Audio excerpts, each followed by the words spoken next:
Bonsoir, merci à vous d'être présents à ces ateliers Parcours et Perspectives. Avant de démarrer la présentation de nos invités, juste quelques petits mots introductifs. Donc ces ateliers sont organisés par le Conseil régional de l'Ordre des architectes et sont animés par Archibat, Laetitia Desmazières, ma collègue, et moi-même, qui sommes chargés de recrutement à Archibat. On va donc animer les débats.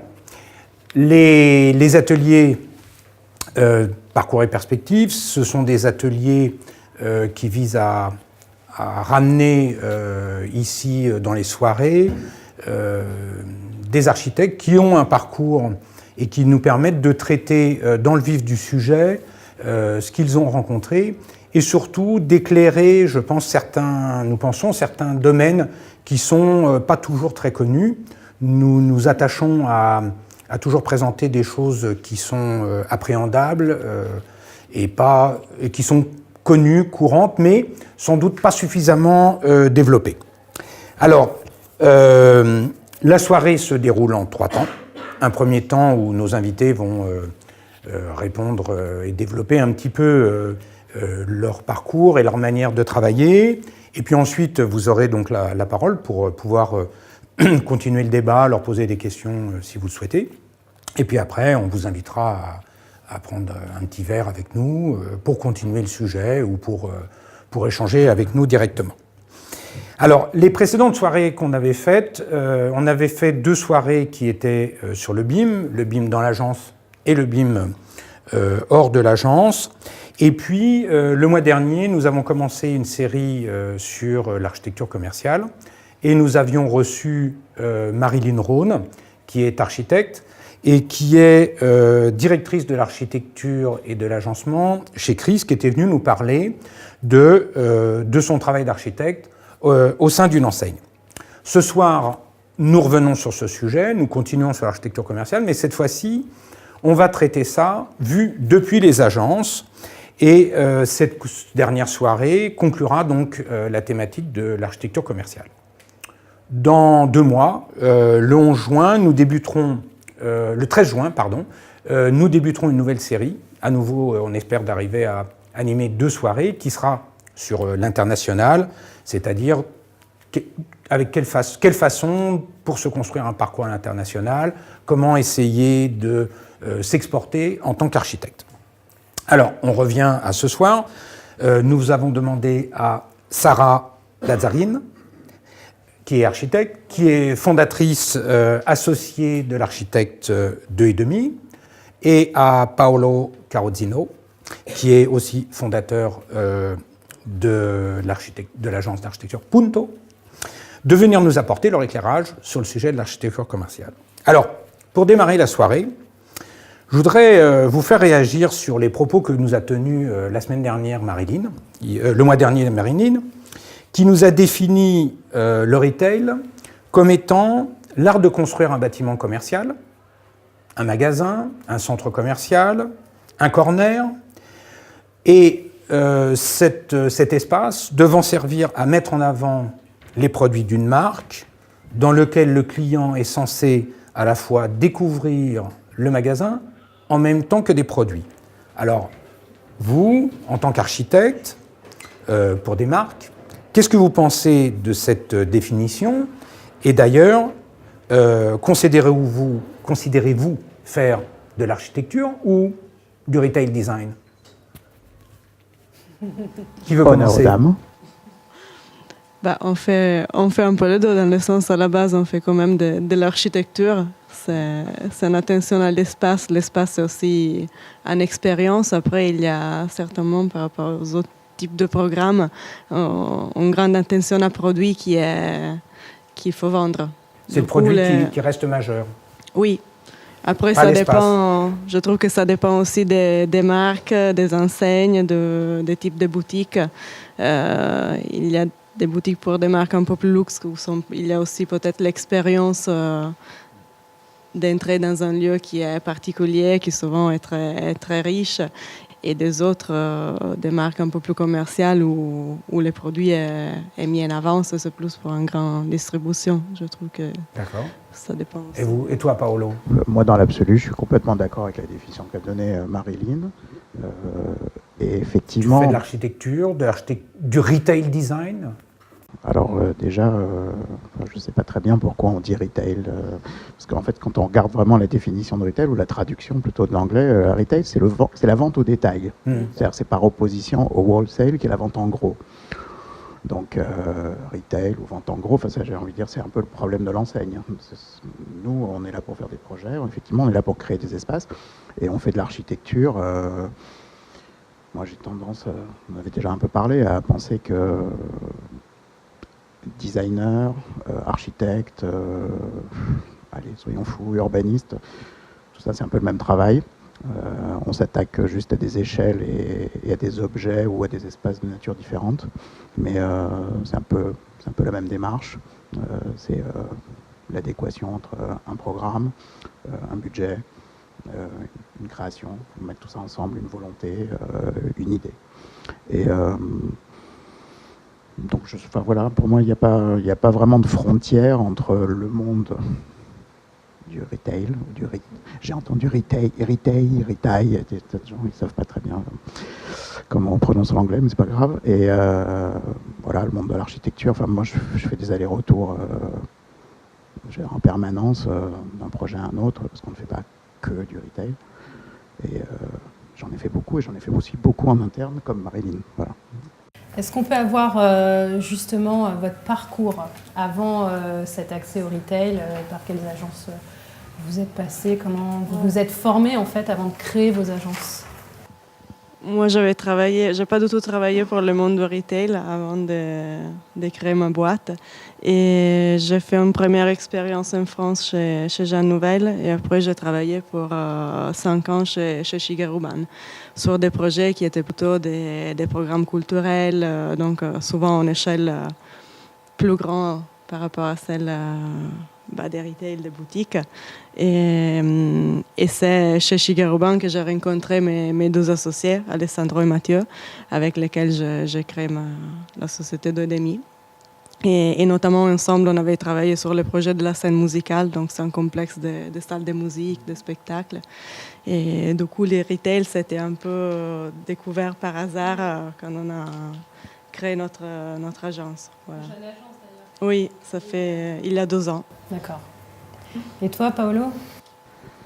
Alors l'agence proprement dite, avec sa structure d'agence, elle date de 2008, mais j'ai commencé à bosser comme indépendant en 2004. Donc on va dire que l'agence existe indirectement depuis 2004. Moi je suis arrivé dans le monde de l'architecture commerciale par hasard. Comme souvent se font les choses. Je travaillais chez Schex et Morel. En fait, j'ai grandi chez Schex et Morel parce que j'ai commencé à travailler chez eux pendant que j'étais étudiant. Et puis, ça a continué. Et voilà, le hasard a fait que sur la fin d'un projet, on ne savait pas si on continuait pas, il fallait renouveler les équipes ou pas. Un autre chef de projet d'agence m'a dit je connais quelqu'un qui travaille pour Fnac Service. Excuse-moi, chez Schex et Morel, pas du tout d'architecture commerciale. Pas du tout. À ce moment-là, tu ne savais pas ce que c'était. Schex et Morel, moi, mon dernier projet, je travaillais sur un immeuble qui est Avenue de France, qui s'appelle Le France. Voilà, c'est un gros immeuble de bureaux. C'était plutôt du gros équipement. On avait fait l'école des ponts des chaussées, des zéniths. Enfin bon, voilà, on était dans la grande échelle. Donc là, on me propose de rencontrer quelqu'un chez Fnac Service parce qu'il cherchait du monde. Mais c'était de la maîtrise d'ouvrage. Donc ils cherchaient un architecte, mais pour faire de la maîtrise d'ouvrage. J'y suis allé, il se trouve qu'ils m'ont pris. Voilà. Donc j'ai commencé comme ça. À l'époque, Fnac Service, c'était une enseigne pour les plus jeunes qui ne connaissent pas, c'était une enseigne qui était dédiée au développement photo, essentiellement. Ça faisait du laboratoire, ça vendait des appareils et des pellicules pour le gros de l'activité. C'était des petits magasins en centre-ville, entre 30 et 50 mètres carrés.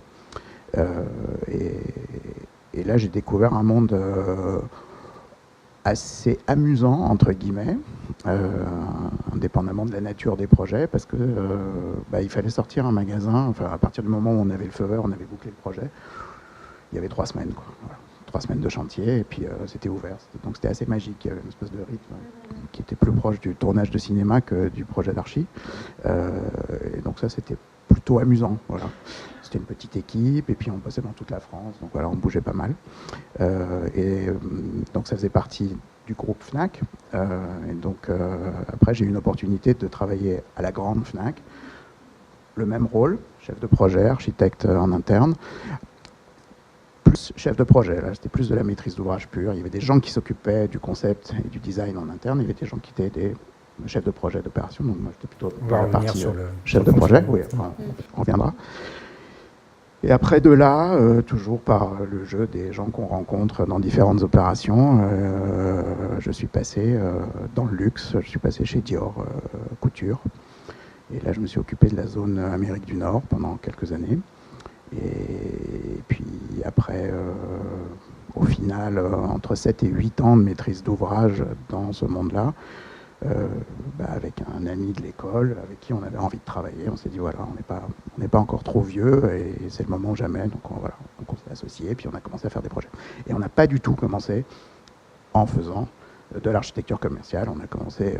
j'ai envie de dire comme beaucoup, en vrai galérien, en faisant des petits appartes dans Paris et dans sa banlieue. Et voilà, quoi.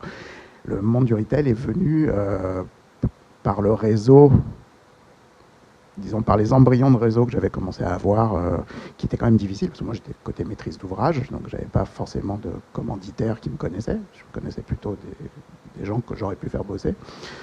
Mais voilà, c'est revenu par là, doucement. On y reviendra sur ce sujet. On aimerait savoir, justement, avant de revenir à comment vous avez accédé au retail avec vos agences, c'est surtout comment vous êtes structuré actuellement dans vos agences et quel type de programme vous gérez. Si vous êtes majoritairement sur du retail, s'il y a d'autres types de programmes, si vous êtes nombreux ou pas. Notre agence aujourd'hui, nous sommes 6, 3 associés et 3 architectes qui travaillent pour nous. Et nous, le retail, c'est une partie de nos projets, mais on a aussi des projets à autre échelle. On fait par exemple un projet de logement, de maisons intergénérationnelles en Bretagne. On développe un plan masse pour une ville de nouvelle construction, pour un îlot dans une ville de nouvelle construction en Chine. On a des projets de maisons dans le sud de la France. Du coup, on a des programmes plutôt variés. Voilà. Et les filons, c'est un des filons de l'agence. Voilà. Et pour toi ? Nous, de notre côté, alors en ce moment, c'est un peu particulier parce qu'on fait un marché public, un truc incroyable. Ça ne nous était pas arrivé depuis 20 ans, donc bon, voilà, on a réussi à en faire un. Alors c'est difficile de faire une moyenne. Je pense qu'il y a eu un moment où l'architecture commerciale, les projets, ça représentait 85% du chiffre d'affaires de l'agence. Et vous êtes... excuse-moi, et du coup, en ce moment, il y a toi, en ce moment, on est 2,5. C'est le nom de leur agence, mais sauf qu'on est 2,5 parce qu'on est 2 en permanence et il y a une personne avec qui on fait plutôt de la conception lumière aussi, mais qui est associée de l'agence, mais qui ne travaille pas à l'agence. En ce moment, elle est en train de travailler dans une autre agence. Mais voilà, c'est une compétence qu'on a. Que vous avez en plus, ouais. D'accord. Comment sont justement arrivés, puisque tu commençais à évoquer ça, tu parlais que tu étais plutôt du côté de la maîtrise d'ouvrage dans le retail. Comment sont arrivés à toi les premiers projets ? Les premiers projets, ils sont arrivés parce que quand j'étais à la Fnac, à la grande Fnac, on avait commencé à développer l'Italie. Et il y avait une jeune fille qui faisait à l'époque son stage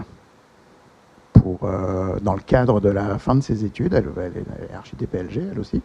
Et elle faisait un stage, et au lieu de le faire dans une agence, elle a décidé de le faire dans une boîte commerciale. Donc elle avait choisi la Fnac, et elle avait été prise au service archi. Donc j'ai rencontré cette fille qui est un peu plus jeune que moi. Et voilà, on avait sympathisé. Et des années plus tard, elle s'est mise à travailler chez Yves Rocher, au service archi. Donc elle était l'archi interne, on va dire, chez Yves Rocher. Et à un moment donné, il y a eu, comme souvent, des changements au sein de l'enseigne, des changements d'encadrement, un changement à la direction technique. Elle m'a appelé en me disant, bah voilà, voilà, enfin, on sait que tu as les compétences, c'est un monde que tu connais, parce qu'effectivement j'avais mon expérience de maîtrise d'ouvrage, et on a besoin d'archi, je sais que tu viens de monter ta boîte, pourquoi pas, viens, on se parle, on se rencontre, je te présente au directeur technique. Et en fait, bah, je pense que le parcours, on va dire, était relativement rassurant, même s'il était peut-être un poil surdimensionné pour des opérations comme Yves Rocher. Mais comme j'avais voilà, l'expérience de Fnac Service aussi, qui étaient des petits magasins, vraiment 30-50 mètres carrés, pas plus, en centre-ville, enfin, voilà, ça collait assez bien. Voilà, après, c'est le hasard des rencontres. Voilà, le directeur technique de l'époque s'est senti en confiance, et donc on a démarré. Et on a eu la chance de démarrer aussi sur le déploiement d'un nouveau concept qu'ils étaient en train de finaliser. Alors c'était Sagaz & Partners qui faisait le concept. Et donc nous, on s'est occupé déjà de faire les 4 premières boutiques pilotes, qui étaient 4 boutiques dans des configurations différentes, une en centre commercial, une un peu plus grande, une un peu plus petite, voilà. Et donc on a assuré la maîtrise d'œuvre, là pour le coup, complète. C'est-à-dire qu'on a récupéré les documents de concept, on a développé APS, APD dans un phasage classique, y compris le suivi de chantier jusqu'à la livraison. Voilà, et la confiance s'est installée comme ça. Donc c'est comme ça qu'on a démarré. Donc toi, c'est parce que tu avais déjà travaillé chez eux, mais toi, Sarah, c'est pas du tout comme ça. Non, en fait, c'était grâce à un collègue de l'université italienne qui travaille pour une agence qui fait principalement de retail à Milan, qui nous a proposé d'être leur local architecte pour des premiers projets.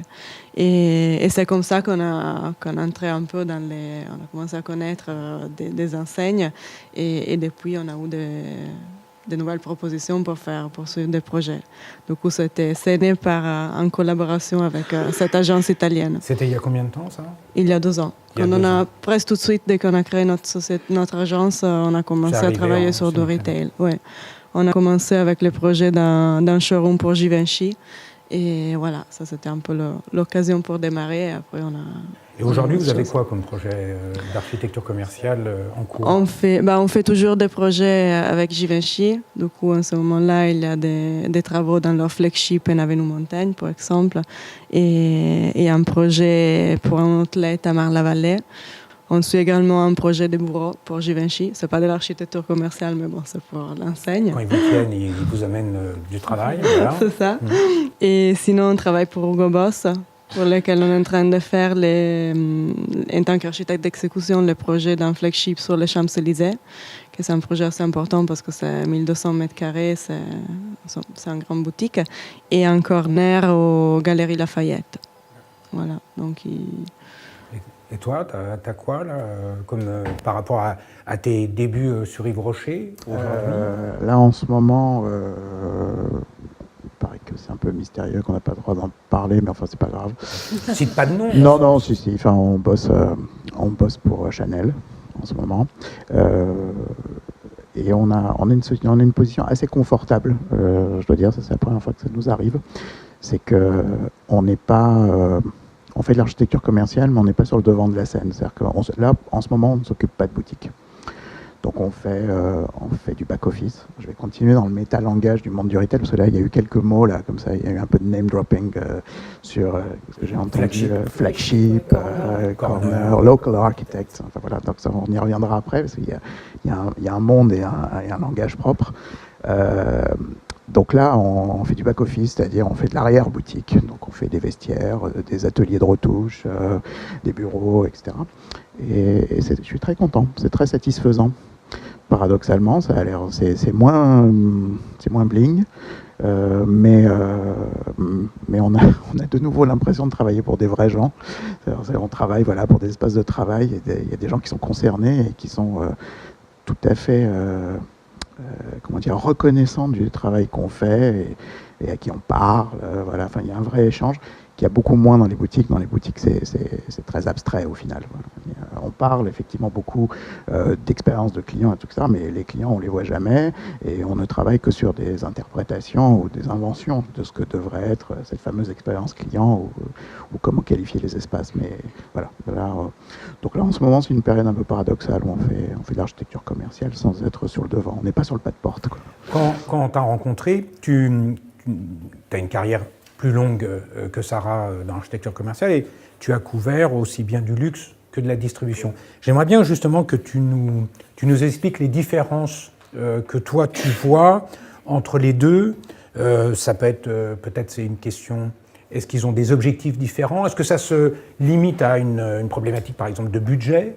Ou est-ce qu'il y a des différences plus fondamentales entre ce qu'on appelle la distribution, donc derrière la distribution on voit bien le mot grande distribution qui va apparaître pas très loin, et puis le luxe qu'on connaît, tu citais Chanel et d'autres. Est-ce qu'il y a une différence dans le travail qu'ils te demandent, dans le travail que tu fais avec eux, et dans leur approche eux-mêmes de l'espace du magasin? Oui, il y a une différence que tu as évoquée tout à l'heure, au tout début, quand tu parlais, par rapport à la définition de l'architecture commerciale donnée par Marilyn.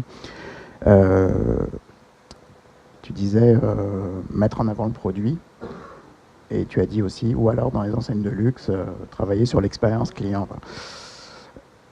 Plus on monte en gamme, on va dire plus on se détache du produit. Pour moi, elle est un peu là la différence. Dans la grande distribution ou dans la distribution, effectivement, on est sur une organisation de l'espace qui tourne autour de la mise en avant du produit. Plus on monte en gamme, plus on va dans des enseignes de luxe, plus on travaille effectivement sur l'expérience client, on va dire le confort du client, la perception que peut avoir un client d'un espace. Donc on travaille plus sur la qualité des espaces, indépendamment du produit. Alors c'est jamais totalement indépendant, enfin on n'oublie pas ce qu'on doit faire, mais ça peut aller assez loin. C'est-à-dire que justement sur des enseignes comme Chanel, Dior, Givenchy, j'arrive pas à savoir, parce que aussi c'est une question d'investissement, mais on peut avoir des espaces où le produit est absent. C'est-à-dire qu'on peut avoir, par exemple, une zone assez importante dans une boutique. On peut avoir un salon d'essayage privé qui parfois ne sert que 2 ou 3 fois dans l'année parce que, je sais pas, on reçoit Beyoncé et voilà, il faut habiller Beyoncé pour un concert ou pour une fête, pour un gala, pour un truc. Et ça, c'est un appartement qui parfois est connecté à une boutique, parfois pas, mais ça ressemble absolument pas à une boutique. C'est une sorte de méga suite d'essayage. C'est entre le salon d'essayage et la suite d'hôtel. Voilà. Et dans ces espaces-là, il n'y a pas vraiment de produit. Ou alors, quand il y en a, il peut être là de façon un peu détendue. Quoi. Il peut y avoir un sac qui traîne un peu. Quoi. Voilà, il y a un truc sur une commode. Ah oui, bah voilà, ça c'est le sac emblématique. Quoi. Voilà. Ça peut arriver. Mais donc, il y a une véritable attention justement sur l'espace, parce que ce qui change fondamentalement, alors c'est pas juste une spécificité liée au projet d'archi, c'est que fondamentalement, c'est le cœur du business, c'est-à-dire que quand on est dans la distribution et dans la grande distribution, on vend des produits et il faut en vendre beaucoup parce qu'il y a peu de marge dessus. Donc on fait du chiffre d'affaires en vendant énormément de quantité, mais avec des produits qui ont une très faible marge. Quand on monte dans le luxe, on vend des produits à très forte marge, donc on a besoin d'en vendre moins, mais surtout ce qu'on vend, c'est on vend une image, on vend du rêve autour de ces produits. Et donc à partir de là, pour vendre du rêve, il faut faire un peu de show business, quoi. Il faut... je t'assume. Voilà. Et donc du coup, quand là tu balayes la distribution au luxe, est-ce que tu as les mêmes interlocuteurs et qui sont ces interlocuteurs? Ce sera aussi une question pour toi, Sarah. À qui avez-vous affaire au sein de ces enseignes pour mener tous ces projets? Je ne sais pas si ça dépend. Enfin, alors, oui, ça dépend un peu du positionnement des enseignes, parce qu'effectivement, comme quand on monte donc, vers le luxe, on a plus affaire, on va dire, à des services architecturaux intégrés. Donc avec des gens qui souvent peuvent être architectes ou architectes d'intérieur et donc effectivement qui ont une espèce déjà de compétences en interne assez synthétiques sur ce que doit être ou sur ce que peut être l'architecture d'un magasin. Alors que quand on descend en gamme, qu'on est plus dans la distribution, on a plus à faire à des gens qui sont du côté technique de la maîtrise d'œuvre, on va dire. Donc, je ne sais pas pourquoi j'ai eu affaire à beaucoup de directeurs techniques qui venaient du monde de la climatisation. Je ne sais pas pourquoi.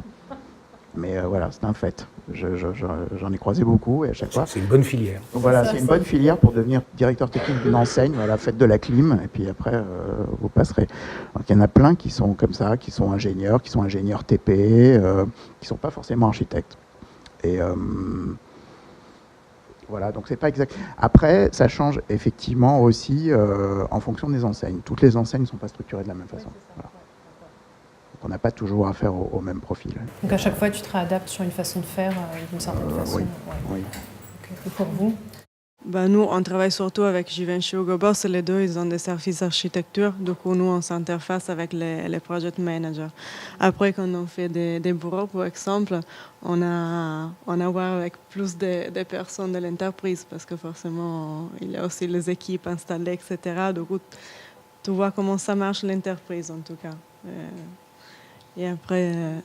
Quand tu nous avais parlé, tu nous avais dit que chez Hugo Boss, notamment, il y a un service de l'architecture qui existe, qui est centralisé. Oui, les deux fonctionnent un peu différemment. Voilà. Donc c'est différent. Donc c'est intéressant peut-être que tu nous racontes comment ça marche dans un cas et dans l'autre, parce que ça donne une autre approche et un autre système de fonctionnement. Donc pour toi, une autre manière peut-être de travailler. D'interagir avec eux, oui. Givenchy, la siège principal, c'est en France, une entreprise française. Et du coup, les départements d'architecture en France, c'est ici qui se décident les projets. Alors que Hugo Boss, c'est une entreprise allemande. Du coup, il y a Maison Mère qui définit un peu les concepts pour toutes les boutiques du monde. Et du coup, la siège française prend les concepts qui est défini par l'Allemagne, il l'adapte aux boutiques, mais comment dire, les décisions sont prises ailleurs. Du coup, il y a un concept qui est développé un peu à l'échelle mondiale. Givenchy, déjà, c'est plus des boutiques ad hoc, d'habitude. Oui, il y a un peu des matériaux qu'on retrouve, une image qu'on retrouve, mais il y a quand même des particularités de chaque boutique. Alors qu'Hugo Boss, il développe plus des concepts qui après appliquent de manière un peu différente, mais quand même très similaire à toutes les boutiques qu'ils ont dans le monde. Du coup,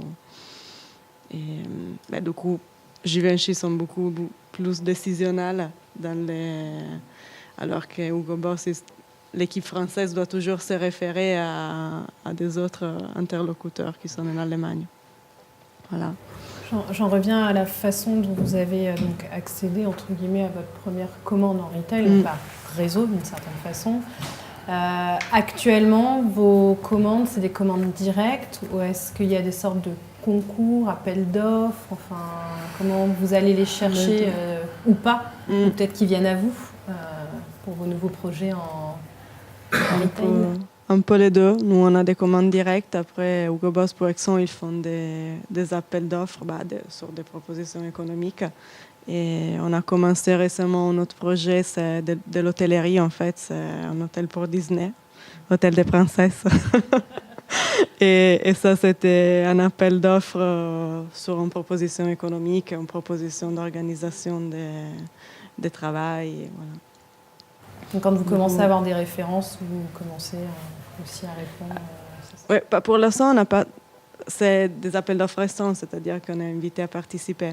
Pour l'instant, j'avoue que dans le retail, on n'a pas fait trop de communication. C'est un peu les clients qu'on a connus par cette agence italienne qui nous propose de nouveaux projets. On fait de la communication plus sur des autres types de projets. Ouais. Mais... Et pour toi, Paolo, commande directe. Parfois, oui, parfois des consultations, mais essentiellement, effectivement, pas. Enfin, c'est essentiellement sur des critères économiques. C'est pas sur. C'est pareil. Enfin, c'est un tour de table restreint. C'est des gens qui savent au final très bien qui ils appellent. Voilà. Donc, ils appellent des gens. soit parce qu'ils vous connaissent déjà, soit parce qu'ils ont entendu parler de vous par une autre enseigne, etc. Donc voilà, c'est quand même... On va dire que c'est un petit milieu. C'est un petit milieu, oui, j'allais dire, c'est un petit milieu. Après, non, c'est un petit milieu. C'est vrai qu'on retrouve, on retrouve les gens. On a parlé des projets dans leur globalité, mais on n'a pas évoqué le type de mission que vous avez sur vos projets. Je sais que pour vous, c'est plus des missions au niveau de l'exécution. Ouais. Voilà. J'aimerais savoir si c'est un choix, s'il existe des missions complètes au niveau du retail. Est-ce qu'on peut avoir une enseigne qui vous demande, on va dire, des études et puis de réaliser ce projet ou pas? Est-ce que c'est un choix de faire que de l'exécution? Peut-être que c'est une logique économique aussi au niveau des enseignes ou peut-être pour l'agence. Voilà, en savoir un peu plus à ce niveau-là. On va revenir indirectement, on avait parlé quand on s'était rencontrés pour préparer l'intervention. C'est très rare d'avoir des missions complètes, intégrales, qui vont de la conception ou du dessin initial de ce qu'on appelle un concept. Là aussi, c'est un embellissement par le biais de l'anglo-saxon. Enfin, quand on était jeune, on appelait ça un parti. Hein, voilà, un parti d'architecture, un parti de projet. Et aller du concept, on va s'y plier, du concept à la réalisation, c'est extrêmement rare dans cet univers. Après, mon opinion personnelle, c'est que c'est très rare. En France, on ne sait pas très bien ce qu'est un architecte. C'est un animal un peu étrange. Donc, on aimerait bien vous mettre dans une petite case un peu plus confortable pour savoir de quoi vous vous occupez. Donc, globalement, il y a deux options. Soit vous êtes un créatif, un mec incroyable avec une écharpe en couleur, tout ça. Donc, vous faites des super concepts et vous avez un gros feutre. Et puis, c'est un peu comme à la télé, quoi. Les mecs qui refont des appartes avec un crayon comme ça, ils gomment et puis ils disent là, ici, formidable, on va mettre une cheminée. Soit vous êtes un plombier un peu, enfin, un mec qui est là pour démerder les problèmes parce que les portes s'ouvrent pas dans le mauvais sens, parce que ça tape en haut, parce qu'on sait pas où brancher les trucs, et puis parce qu'il faut faire passer des réseaux. Et on a du mal à imaginer qu'on puisse faire les deux, quoi, qu'on puisse être une sorte de plombier créatif, quoi. Bon, donc c'est un peu compliqué. Et j'ai le sentiment que dans le monde de l'architecture commerciale, quelque part, c'est exacerbé. Et donc, il n'est pas... On a assez souvent des montages. Alors, le plus formidable que j'ai connu, je ne balancerai pas, je ne dirais pas qui c'est, mais il y avait un architecte pour la conception. Il a fait tout le projet jusqu'au permis. Et à partir de là... Non, pardon, il y avait un architecte de concept.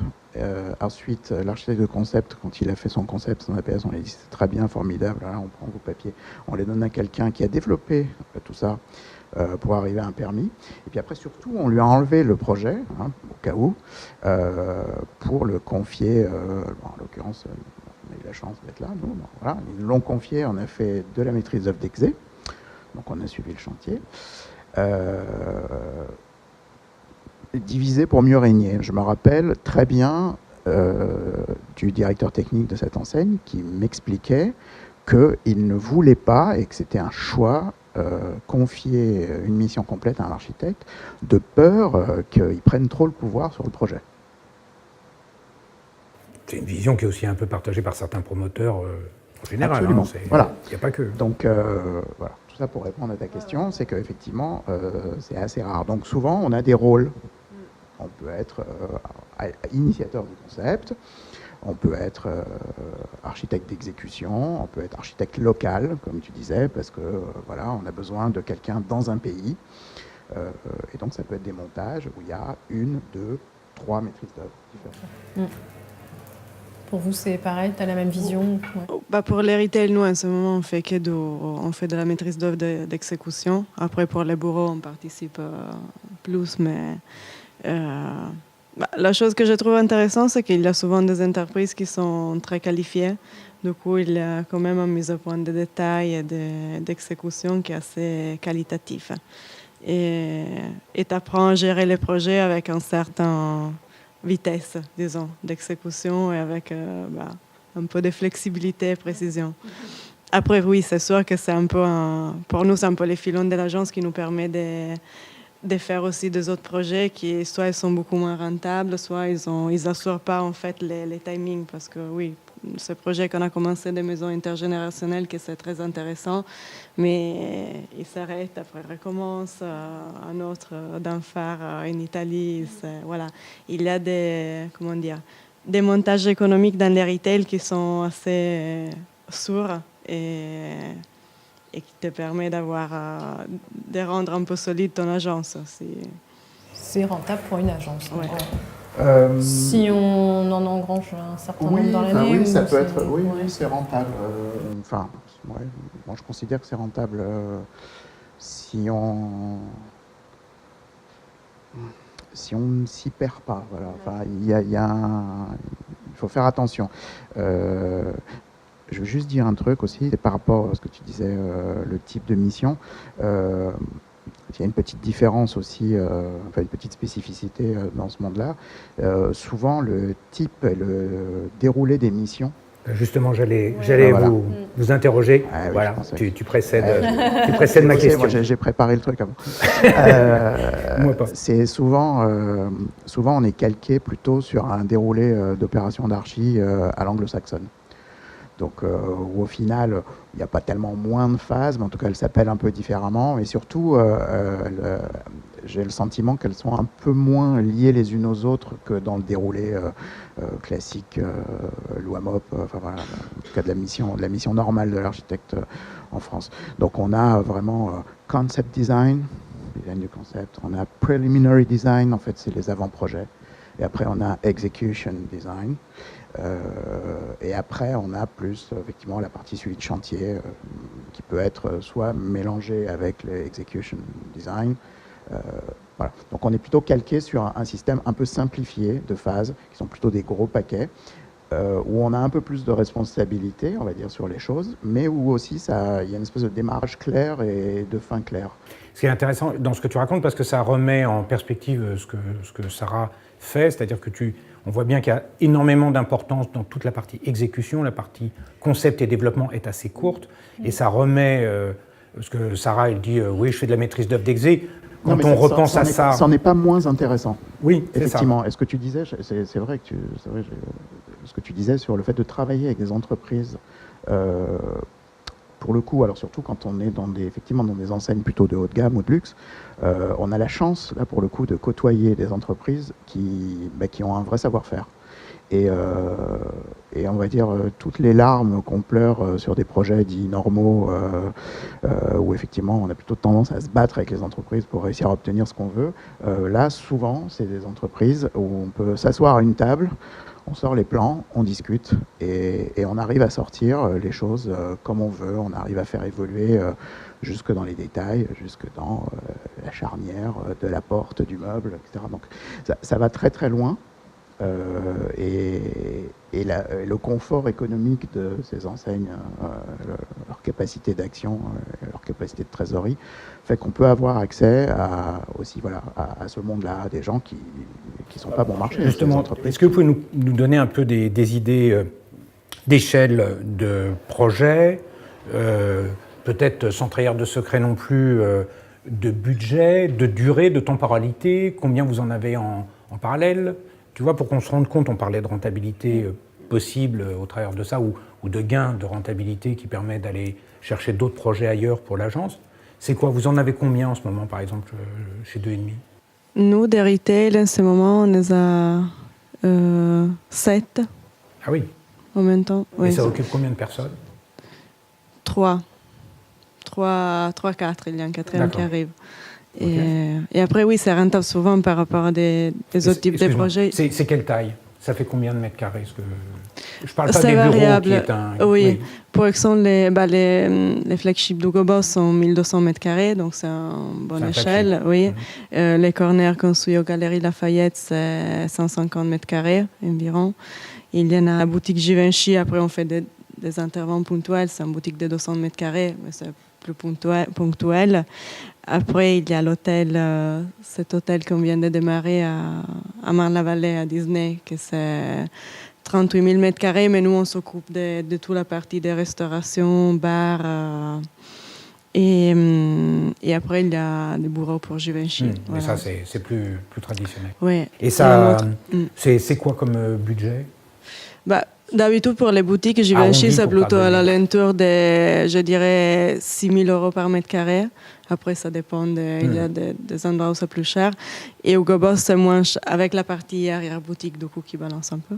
Et Hugo Boss, c'est plutôt à l'alentour de 3 500 € par mètre carré. C'est un peu moins... On peut commencer à travailler. Oui, on peut commencer à travailler. Et puis, parfois, c'est pas forcément non plus... effectivement, la partie back-office, généralement, coûte un peu moins cher. Mais ça peut arriver aussi qu'on fasse des back-office avec des très bons budgets. Nous, on a fait 600 mètres carrés, vestiaire, atelier de retouche, bureau, 1,2 million de budget de travaux. Donc voilà, on peut faire des beaux vestiaires. D'accord. C'est pas mal. Et vous travaillez sur...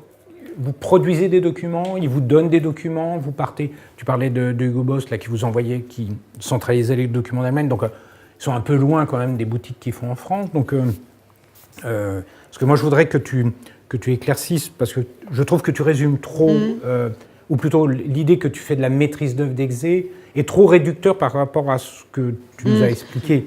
Donc, qu'est-ce qui vous arrive comme document de départ et qu'est-ce que vous produisez vous-même? Et dernière question, dernier sujet peut-être où j'aimerais que tu nous racontes. Il vous donne une charte, il vous donne une Bible, il vous donne...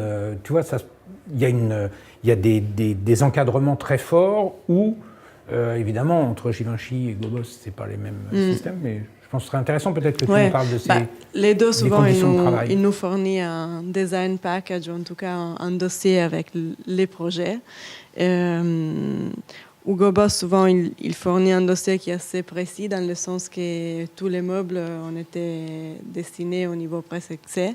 Et par contre, après, il y a des adaptations du projet à faire sur site. Du coup, les rôles des architectes d'exécution, c'est surtout de faire une espèce de faisabilité sur la base d'un projet qu'on a reçu. Donc, dire qu'est-ce que c'est faisable, qu'est-ce qui n'est pas, et gérer toute la synthèse avec les lots techniques.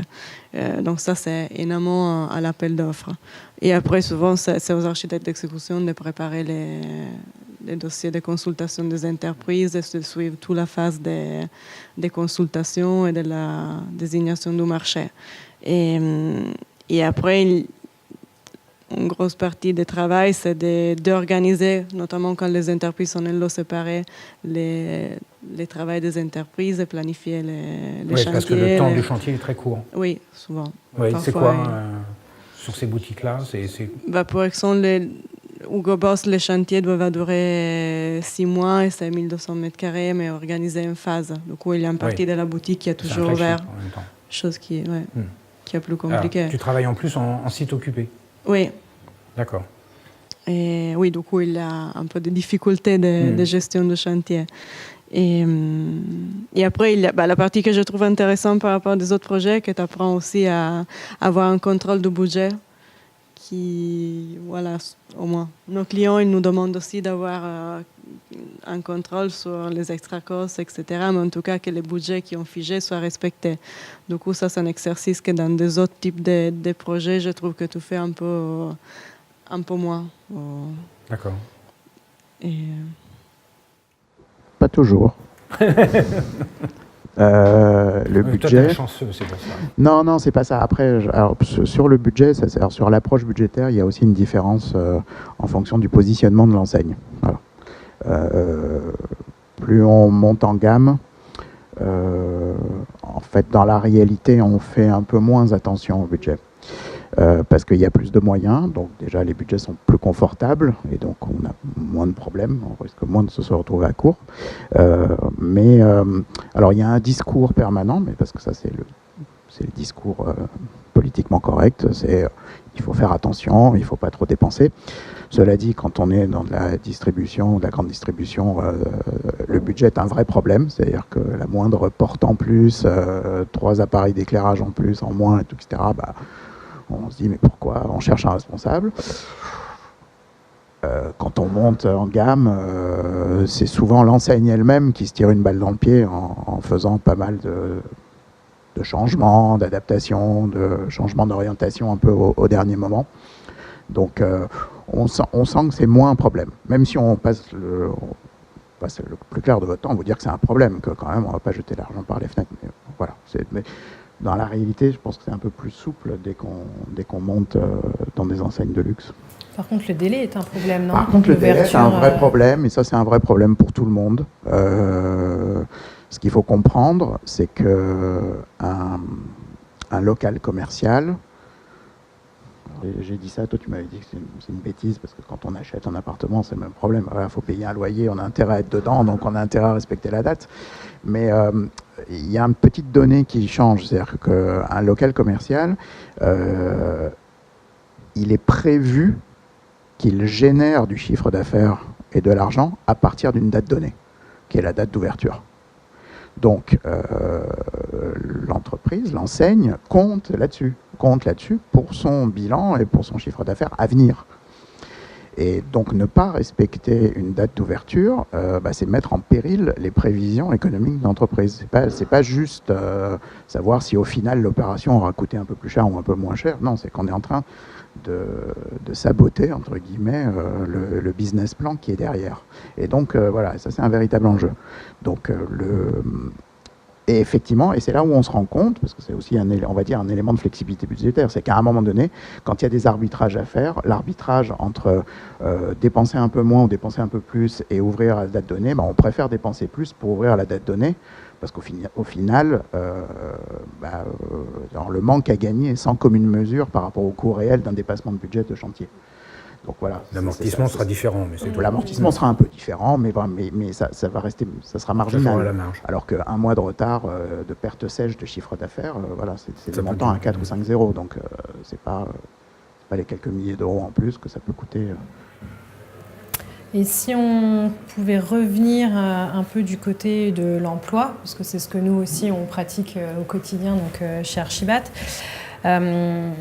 on a souvent des demandes pour de l'architecture commerciale, des agences qui cherchent des architectes ou architectes d'intérieur, peu importe, mais en tout cas avec une expérience dans le retail. Est-ce que ça vous paraît quelque chose de fondamental ou pas du tout? Enfin, toi, tu en avais une, Sarah, par exemple, n'en avait pas. Enfin, voilà, est-ce que... Alors, si nous, on a cherché, effectivement, c'est pas donné de trouver quelqu'un qui soit adapté à la fonction. S'il y a quelqu'un qui a déjà eu une expérience dans le monde du retail, je trouve que c'est bien parce qu'il connaît déjà un peu les mécanismes, un peu cette idée de vitesse. Après, je trouve qu'il faut surtout quelqu'un qui soit un peu flexible et adaptable, parce que les demandes du client, c'est pas forcément, dans un cadre contractuel et rigide qui en bouge, mais c'est plutôt si le client il a des besoins et des demandes, il faut répondre et il faut trouver des solutions. Du coup, si dans un marché public, par exemple, avec un marché promoteur, c'est plus chacun son rôle, il y a des choses qui sont décrites dans les contrats, dans les dossiers marchés, etc. Dans le monde du retail, je trouve qu'il faut plus avoir l'intelligence et la flexibilité de comprendre quelle est la demande et quelle est la solution plus efficace, plus vite pour répondre. La relation client prime d'une certaine façon sur l'aspect contractuel. Oui, et aussi les demandes de clients qui peuvent varier, qui peuvent changer. Et, voilà, tu ne peux pas répondre que ce n'était pas prévu. Ouais. Il n'y a pas ce concept des cadres juridiques qui est très présent dans des autres types de projets en France. Voilà. Tu as la même vision, Paolo? Oui, complètement. Flexibilité, réactivité, faut aller vite, faut être force de proposition, effectivement. Je crois que le plus insupportable, pour l'avoir vécu en tant que maître d'ouvrage, dans ce monde-là aussi, c'est on peut pas entendre genre on sait pas faire ou c'est pas possible ou là là quel problème. Non, en fait, il faut pas avoir d'état d'âme, il faut proposer des solutions. Quand bien même la solution parfois sembler absurde. C'est-à-dire qu'on peut mettre une solution qui nécessite justement un délai absolument dingue, un budget considérable, tout, etc. Mais il faut l'envisager. C'est-à-dire il faut montrer aux clients qu'on a essayé d'épuiser toutes les possibilités, toutes les solutions, et pour qu'il ait un choix, pour qu'il ait un arbitrage à faire. Mais c'est vrai qu'ils sont très demandeurs. Tu parlais tout à l'heure d'anglo-saxons, ils sont très demandeurs systématiquement à tous les niveaux de la notion de reporting, c'est-à-dire d'être toujours en train de savoir qu'est-ce que tu fais, et donc même à entendre des solutions, comme tu le dis, qui peuvent être a priori pas tout à fait dans les clous. Mais le fait de savoir où t'en es, qu'est-ce que tu fais pour eux, et de façon régulière, récurrente, de ramener ça, est quelque chose qu'on sent bien quand on travaille avec eux. Oui, absolument. Mais après, par rapport à la problématique de l'emploi ou des gens qui cherchent un emploi, au risque d'être encore un peu contradicteur, mais c'est ça qui est intéressant, je pense. Moi, je ne mettrais pas l'expérience... Alors, on va dire...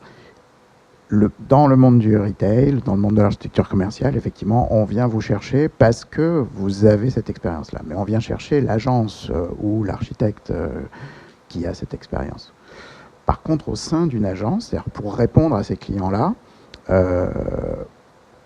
pour moi, effectivement, alors ce que tu disais sur être flexible, comprendre qu'il faut se mettre au service du client, c'est-à-dire moi, je passe mon temps à répéter, j'ai passé mon temps à répéter quand l'agence était un peu plus nombreuse, qu'on fait un travail de service. Voilà, c'est vraiment un boulot de service. Donc, être force de proposition, être à la disposition du client, ça c'est fondamental. Pour moi, en termes de recrutement, le plus important, c'est que comme il y a cette relation et que c'est une relation forcément humaine, parce que tout n'est pas écrit, hein, quand bien même c'est des enseignes qui essayent d'être organisées justement pour pouvoir déployer plusieurs magasins, mais tout n'est pas toujours dans une Bible et tout n'est pas toujours bien défini. Il faut avoir vraiment, il faut pouvoir établir un rapport et un rapport oral avec son client, avec ses interlocuteurs. Et pour moi, le plus important, c'est d'avoir dans l'équipe de l'agence, c'est d'avoir des gens qui sont totalement fiables.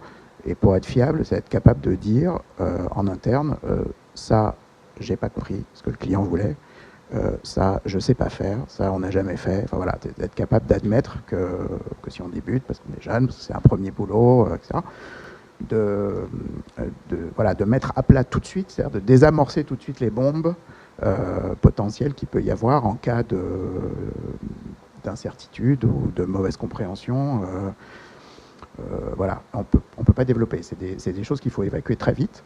Et voilà, moi ça me pose pas de problème. Après, peut-être aussi, j'ai un penchant pour j'aime bien expliquer. Enfin, j'aime bien parler de tas de choses qui me regardent pas, donc, aussi. Donc pour moi, c'est ça le plus important. Et voilà, et effectivement, la flexibilité. Comprendre qu'on n'est pas là juste pour faire des projets ou pour faire du dessin. Au final, on dessine peu.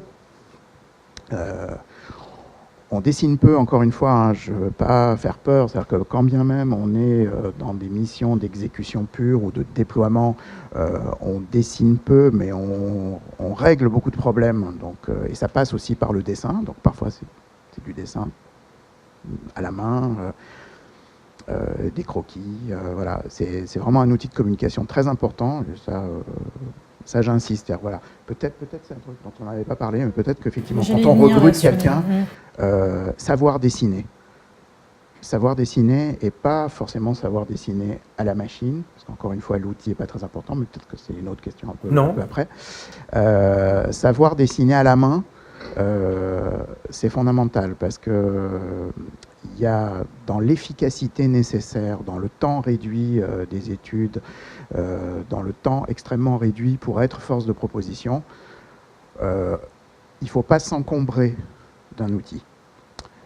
Donc si les outils informatiques, hein, ça dont on parle, sont au point et permettent de faire des propositions rapides, tant mieux, hein, tout le monde est gagnant, mais ce n'est pas toujours le cas, et donc sortir son bon vieux cahier, un crayon et dire voilà, moi je pense qu'on pourrait régler ce truc là comme ça ou comme si, faire 3 croquis, mettre la date en dessous, mettre un coup de tampon de l'agence, scanner, envoyer le mail ou faire une photo avec son téléphone, envoyer le mail à toute vitesse, Et ça n'a pas de prix, quoi. Ça n'a pas de valeur. Ça va être capable d'avoir cette réactivité-là. Et pour ça, il faut apprendre à dessiner. Il faut savoir dessiner. C'est ce que tu cherches quand tu recrutes des gens? Moi, je regarde... ce que je recherche, c'est avant tout la fiabilité dont j'ai parlé avant, c'est-à-dire cette capacité à être cash, à dire les choses, dire quand on ne sait pas. Et je regarde beaucoup, effectivement, les choses que généralement on regarde peu dans les books, c'est-à-dire les dernières pages où les gens montrent un peu les croquis qu'ils ont fait, les dessins de nus, tout ça, pour voir, pour essayer de voir s'il y a une espèce d'aisance et une capacité à voir dans l'espace. Parce que, au final, c'est ça, enfin, notre vraie arme, notre vrai outil de conceptualisation, je vais dire de création, enfin voilà, je préfère conceptualisation, création, solution de problèmes, et proposition, et même juste piste de réflexion, passe par le dessin. Et il y a une immédiateté dans le dessin à la main qu'on ne retrouve pas encore à la machine. Peut-être ça viendra avec le développement incroyable qu'il y a, mais pour l'instant, aujourd'hui, voilà, on met un calque sur le problème, on fait des essais, ça ne marche pas, on jette, on recommence.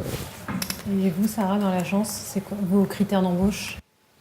On n'a pas trop trouvé ce qu'on cherchait, mais je trouve que pour faire de l'architecte d'exécution ou pour travailler pour les retail, vous les timings qui sont assez short.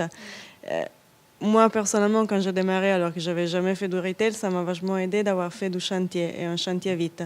Parce qu'en fait, tu développes quand même une certaine capacité de anticiper les problèmes, écouter, comprendre qu'est-ce qu'il faut écouter de chaque interlocuteur, que ce soit l'entreprise, les clients, etc. Et du coup, le fait d'avoir passé 2 ans et demi sur un chantier qui allait vite, où il fallait réagir tout de suite, du coup, justement, avec, pas forcément avec des dessins peaufinés, mais plutôt avec des propositions qui venaient de jour le jour, ça m'a beaucoup aidé. Et je pense que c'est un exercice utile pour faire ce travail, même sur des autres types de projets, mais pour pouvoir démarrer, ça permet d'avoir cette idée que les problèmes, il faut les prévoir et essayer de les résoudre en amont. Enfin, par rapport à ce que tu dis, c'est des projets qui ont une autre particularité, c'est qu'on va très vite à l'échelle du détail. Il y a une espèce de saut quantique entre une intention presque en plan, et puis très vite on va dans le détail. Parce que c'est des projets où il y a énormément, déjà dans les lots d'agencement immobilier ont une place très importante, pour ne pas dire prépondérante. Et donc très très vite on est dans la matérialité des choses et dans le détail. Et c'est vrai ce que tu dis. Après, si on revient à la problématique du recrutement, c'est qu'est-ce qu'on cherche? C'est si on cherche quelqu'un effectivement d'un peu aguerri pour être un chef de projet, entre guillemets, quelqu'un qui a fait du chantier, effectivement, quelqu'un qui s'est confronté à la matérialité des choses, c'est extra. Parce que voilà, parce qu'indépendamment de la nature des prestations, j'ai envie de dire, voilà, parce qu'on va tout de suite dans le dur du sujet, on regarde tout de suite les détails. Et comment c'est construit, comment ça se monte, où sont les fixations, est-ce qu'on les voit, est-ce qu'on les voit pas, voilà, tous ces problèmes-là. On arrive... Je vais juste sortir 2 minutes du contexte un peu détail et dessin à la main. Nous, on avait eu un cycle au tout début donc sur le BIM. On a beaucoup d'agences qui ont cette démarche BIM. Vous-même, vous utilisez un logiciel BIM. Je voulais savoir si dans le retail, c'était adapté ou pas du tout, si c'est une démarche qui peut être envisageable, ou parce qu'à l'échelle de petits projets aussi rapides, la question se pose, certains me la posent. J'aimerais bien avoir une petite réponse ce soir. Je trouve que pour une boutique, ce n'est pas forcément le premier programme pour lequel me semble utile d'avoir du BIM. Déjà parce qu'un intérêt des BIM, c'est aussi d'avoir une vie du bâtiment, de suivre aussi l'évolution du projet. Dans une boutique, après 5 ans, d'habitude, ça démolir est faite. Et du cycle de vie. Ouais, Et Marilyn en avait parlé la dernière fois. Et peut-être aussi pour ce passage qui vient assez vite entre la conception et l'exécution, qu'en fait, il n'y a pas, dans des autres types de projets, il y a quand même une longue phase d'étude où tu ne descends pas dans les détails, ou peut-être qu'il y a des choses qui ne vont pas et tu n'en aperçois pas. Alors que dans les retail, je trouve que le fait de passer dans un timing assez court tout de suite à l'échelle de l'exécution, Et en fait, les problèmes de synthèse, tu les vois quand même. Voilà. Du coup, je trouve que c'est pas forcément les... Après, par exemple, nous, on utilise le BIM pour ces projets. C'est toujours du retail, mais c'est un hôtel à Disney. À ce cas-là, c'est à notre échelle. Et là, oui, ça peut être intéressant. Donc du dessin à la main, de la 2D, les bases. Oui, alors moi sur le BIM, j'ai pas d'avis sur la question. Je pratique. On arrive à la fin des questions un peu. Vous nous avez dit tout à l'heure que ça vous le voyez entre autres choses comme un moyen pour l'agence de pouvoir se développer sur d'autres domaines. C'est quand même on sent bien à vous entendre qu'il y a une grosse exigence, qu'il y a beaucoup de travail, il y a beaucoup de présence qui est demandée. Est-ce qu'en dehors de cet apport financier, est-ce qu'il y a d'autres choses qui vous motivent dans le fait de travailler de rester dans ce domaine, de continuer à perdurer? Bah moi, j'apprends des choses quand même avec les entreprises, du coup, c'est autant que quand même t'apprends quelque chose, ça a quelques intérêts quand même. D'accord.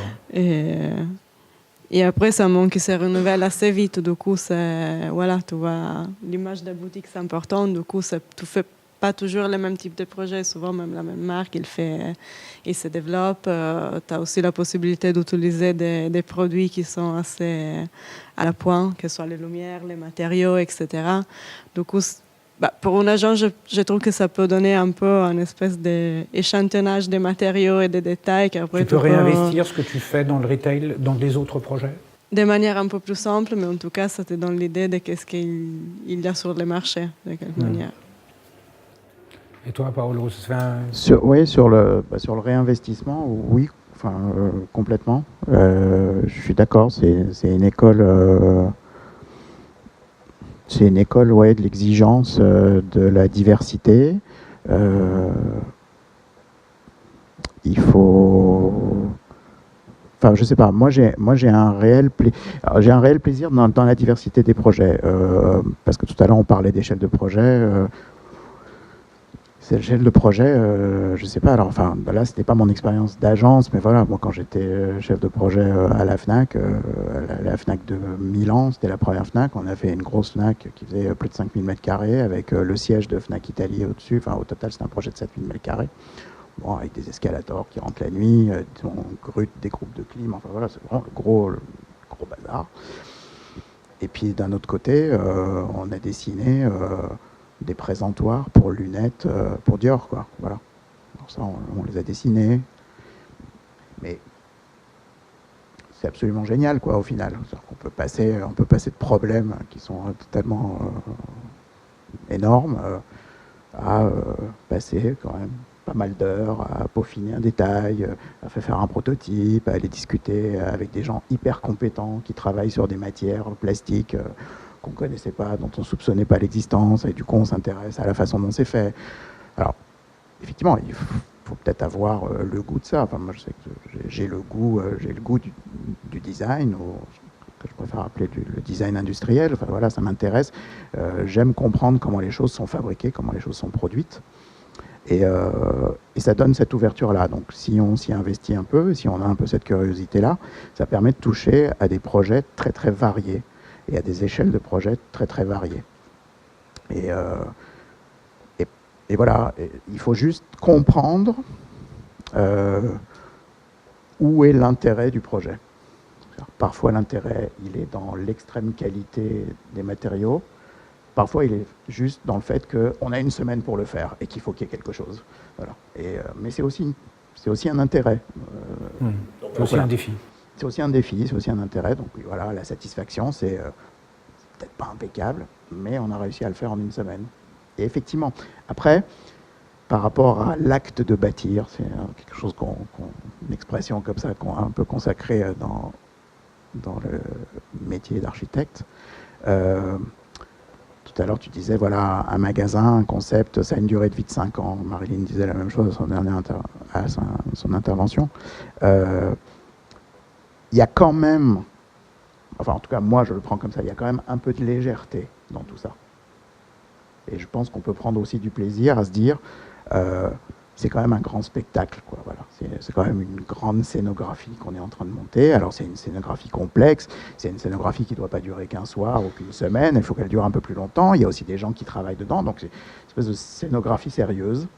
Mais au final, c'est assez léger, donc on fait des choses. Bon, il n'y a pas une espèce de responsabilité sociale hyper pesante sur l'acte de bâtir, quoi. Parfois, c'est assez agréable, quoi, au final. Alors, en guise de clin d'œil, je voudrais vous poser une dernière question. Marilyn nous disait la dernière fois qu'elle avait découvert le retail en allant en Erasmus à Venise. Elle a travaillé chez un architecte italien qui travaillait pour Fiat. Toi, tu nous parles de la Fnac, les Fnac que tu as ouverts en Italie. Toi-même, tu es italienne. Bon, je ne vais pas évoquer une mafia quelconque, mais quand même, il y a une certaine, comme ça, redondance de la présence des architectes. Il y a un tropisme italien. Un tropisme italien là-dessus. Est-ce que vous avez une idée de... C'est quoi votre idée sur le sujet? C'est un hasard? Tu parlais de légèreté. Est-ce que c'est, par exemple, une autre manière qu'auraient les Italiens, les architectes italiens dans leur formation d'être peut-être plus légers? Je ne sais pas. Et aucune critique... déjà, dans la mode, il y a quand même pas mal de personnes qui sont oui, mais italiens, tu vois, Givenchy, ils sont en France et Hugo Boss, ils sont en Allemagne. Donc, il y a beaucoup d'entreprises aussi italiennes, d'agenceurs qui sont italiens, parce que ça c'est historique, il y a un vrai savoir-faire de production artisanale. Et ils balancent aussi, je pense, l'effet qu'en Italie, les coûts sont un peu plus bas, avec les frais de voyage. Mais voilà, il y a des entreprises italiennes qui produisent un peu aussi pour les USA. Oui, mais là, tu vois, moi je parlais plutôt on est ici dans une maison de l'architecture, donc moi je parle des architectes, je ne parle pas de l'artisanat. Oui, mais et c'est vrai que vous êtes les architectes d'origine italienne ou qui sont passés par l'Italie, ou des gens comme Marilyn qui sont passés par là, elles ont découvert en Italie le retail. Donc, le fait qu'il y a des entreprises italiennes, je trouve que le fait d'être italien, quand même, ça peut aider dans la communication. Après, bien évidemment, tu peux parler anglais, mais... Et après, je ne dirais pas que c'est lié à la légèreté, mais peut-être que comment dire, culture, les Italiens sont un peu plus flexibles. Et il y a un contexte des règles qui est souvent un peu moins figé, et du coup, ça, c'est quelque chose qui peut être apprécié dans le monde des retail, de savoir, de se poser même un peu moins la question, est-ce que ça, c'était à moi de le faire, mais plutôt de... D'accord. Enfin, il y a un tissu. Alors, je vais quand même passer indirectement par les entreprises et tout ça, parce qu'il y a un tropisme italien et je ne sais pas pourquoi. Enfin, ça m'est arrivé plus d'une fois dans des réunions chez Dior, par exemple. On on est 8 dans la réunion, il y a 7 Italiens. Voilà. C'est simple. Et du coup, tout le monde se met à parler italien. Bon, après, il faut qu'on fasse attention. Et alors, soit on passe au français, soit on passe à l'anglais, ça dépend. Mais en Italie, il y a un tissu d'entreprise qui est avec énormément de PME et avec énormément de savoir-faire effectivement dans les domaines de l'agencement et du mobilier historique. Il y a tout un bassin de production d'agencement et de menuiserie de mobilier on va dire autour de la région de Venise et tout ce qui est le nord de l'Italie, mais enfin une zone assez large entre Bergame et Venise. Et donc voilà, il y a une tradition là-dessus de savoir-faire. Et de savoir-faire où c'est des petites structures, mais avec des réseaux de proximité, donc qui se combinent les unes les autres pour proposer des produits plus ou moins élaborés ou plus ou moins complexes. Et donc c'est des structures assez souples qui ont une espèce de capacité à l'auto-organisation, c'est-à-dire qu'on a un interlocuteur, et en fait le mec vous dit oui, il n'y a aucun problème, ça on sait faire. En fait, il bosse avec 5 autres gars derrière, ou autres petites boîtes, parce qu'il y en a une où c'est le mec qui lui fait le métal, un autre c'est le mec qui lui fait le plastique, et tout, etc. Et ça marche assez bien. Et effectivement, et après, culturellement, voilà, il y a un côté, on va trouver une solution, voilà. Une espèce de culture de la proactivité, et de dire, bon, ben voilà, on veut un truc, ok, on va chercher, on va essayer. Et je pense que ça, effectivement, il y a un côté plus que rassurant, en tout cas, il y a un côté totalement adapté au type projet. Mais après, pourquoi les architectes, ça, je ne sais pas. C'est un Mais mystère. Mais je constate la même chose, effectivement. C'est pas Il y gênant. a aussi beaucoup d'architectes italiens par rapport Dans au le nombre retail d'habitants. Ah en oui, général, oui. il y a beaucoup d'architectes Oui, italiens. il y a beaucoup beaucoup- D'accord. Il y en a beaucoup qui émigrent aussi. Eh oui, malheureusement. Ok, merci beaucoup. Merci. Donc, comme je vous le disais au début, ben voilà, ils sont là pour vous répondre si vous avez des questions sur ce sujet. Est-ce que vous voulez... non, personne?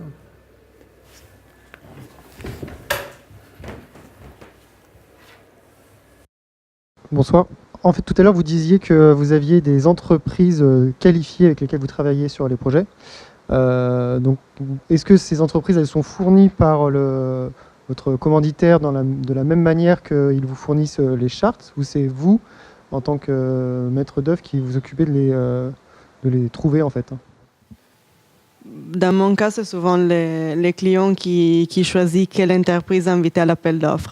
Après, ça arrive, notamment quand c'est un corps d'État séparé, qu'ils nous demandent des conseils dans les choix des entreprises techniques.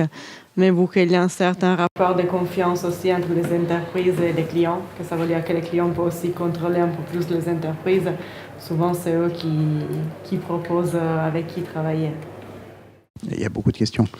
Alors, sur les acheteurs,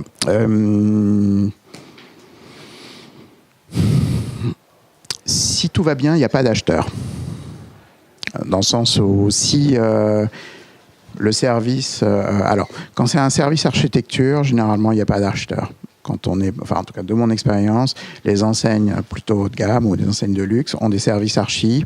On reconnaît en interne, même si c'est des services très exotiques par rapport au cœur de métier d'une enseigne. C'est des gens, voilà, ils vendent rien, ils sont pas force de vente. Voilà. Ils sont pas dans le marketing, ils sont dans un truc bizarre, ils s'occupent de l'espace des magasins.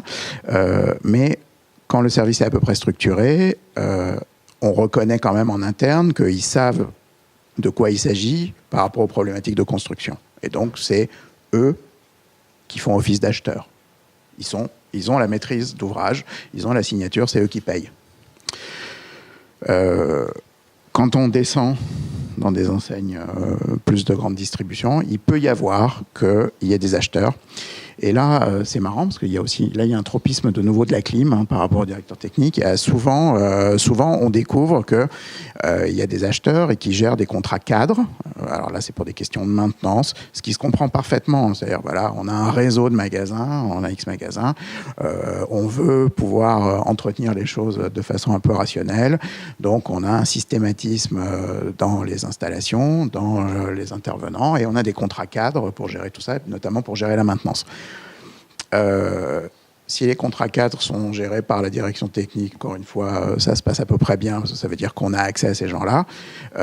S'il y a un acheteur, ça devient plus compliqué, parce qu'effectivement, là, ça devient des espèces de relations contractuelles pures et dures entre vous m'avez acheté ça, vous m'en avez acheté tant sur l'année, voilà, et on ne sort pas du cadre. Donc c'est compliqué à gérer dans le cadre d'un chantier, dans le cadre d'un projet.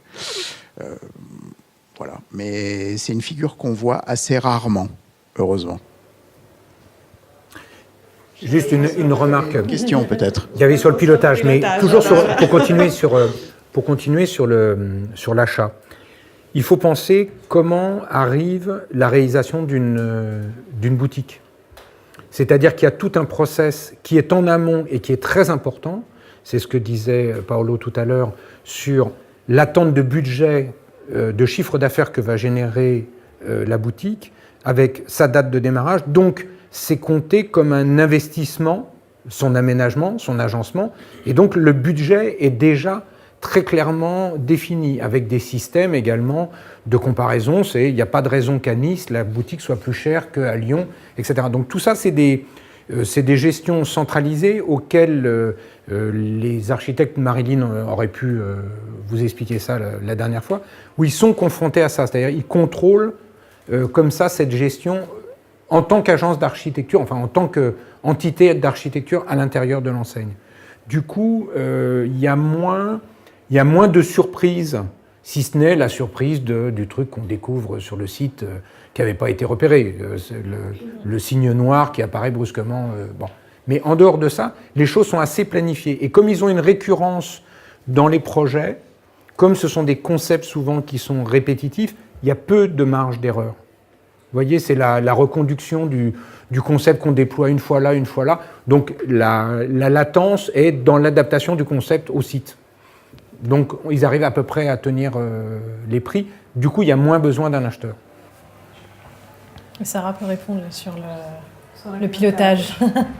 Bah, nous, souvent, on fait du pilotage de chantier aussi quand on a les projets, parce que ça requiert quand même une certaine présence au moment de l'exécution. Et il y a quand même un rapport avec l'entreprise qui s'est créé pendant la phase de mise au point du projet. Et la plupart des cas, on fait aussi du pilotage, sauf pour des projets qui sont plus grands, pour exemple le flagship de Hugo Boss. Du coup, il y a, nous, on fait presque du pilotage plus un pilote de chantier. Mais c'est souvent requis en présence, si pas quotidienne, en tout cas au moins 4 fois par semaine sur les chantiers. Parce que ça va vite, du coup, les problèmes, il faut les résoudre à la journée.